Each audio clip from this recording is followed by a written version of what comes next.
पाकिस्तान ये वो देश है जो आतंक का पनाहगाह माना जाता है। ये वो देश है जिसने भारत के दुश्मन नंबर 1 दाऊद इब्राहिम को छिपा रखा है। ये वो देश है जो आए दिन भारत पर आतंकी हमले कराता रहता है। देश दुनिया के सामने खुद को पाक साबित करने वाला पाकिस्तान अब और मनमानी नहीं कर पाएगा, क्योंकि उसे भारत के सामने घुटने टेकने पड़ गए।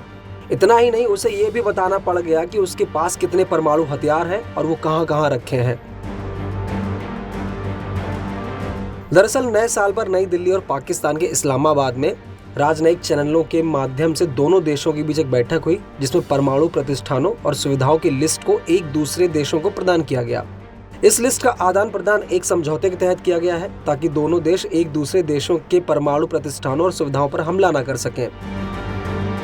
इस समझौते के बाद विदेश मंत्रालय ने एक बयान भी जारी किया। विदेश मंत्रालय ने कहा कि दोनों देशों के बीच 33वीं बार इस सूची का आदान प्रदान हुआ है।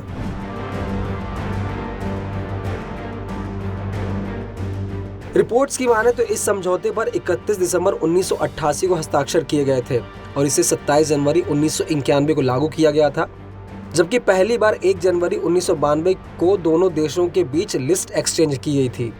इस समझौते के तहत भारत और पाकिस्तान को हर साल 1 जनवरी को अपने अपने परमाणु प्रतिष्ठानों और सुविधाओं के बारे में एक दूसरे को जानकारी देनी होती है।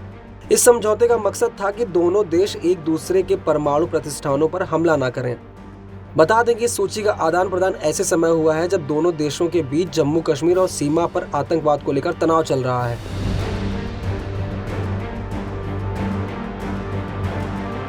Stockholm international peace research institute यानी सिप्री ने पिछले दिनों एक रिपोर्ट जारी की थी, जिसमें बताया था कि आर्थिक तंगी से जूझ रहा पाकिस्तान सैन्य हथियारों पर ज्यादा इन्वेस्ट कर रहा है। रिपोर्ट में यह भी बताया गया था कि पाकिस्तान के पास 100 से 120 परमाणु हथियार हैं, जिन्हें फाइटर जेट्स और मिसाइलों के जरिए दागा जा सकता है। वहीं भारत के पास 90 से 110 परमाणु हथियार हैं। लेकिन फेडरेशन ऑफ अमेरिकन साइंटिस्ट की रिपोर्ट के मुताबिक पाकिस्तान के पास 165 परमाणु हथियार हैं, जबकि भारत के पास 160 है। हालांकि सही आंकड़े क्या हैं ये बता पाना मुश्किल है। रिपोर्ट की माने तो भारत का कुछ हिस्सा पाकिस्तानी मिसाइलों की रेंज में है, जबकि भारतीय मिसाइलों की रेंज में पूरा का पूरा पाकिस्तान है। भारत के पास कम दूरी की मिसाइल पृथ्वी है, इसकी मारक क्षमता 350 किलोमीटर है। वहीं अग्नि 1 की रेंज 700 किलोमीटर है, अग्नि 2 2000 किलोमीटर और अग्नि 3 की रेंज 3000 किलोमीटर है। ये सभी सेना में शामिल है। बात करें अग्नि 5 की तो उसकी रेंज 5000 किलोमीटर है। यानी इन मिसाइलों की मदद से भारत पाकिस्तान के सभी शहरों को निशाना बना सकता है। अगर भारत पाक पर परमाणु बम गिराता है तो इससे रावलपिंडी, लाहौर, इस्लामाबाद, नौशेरा और कराची शहर पूरी तरह बर्बाद हो सकते हैं। हालांकि भारत कभी एटॉमिक हथियारों का इस्तेमाल पहले नहीं करेगा, क्योंकि भारत ने 1999 में नो फर्स्ट यूज की परमाणु नीति घोषित की थी।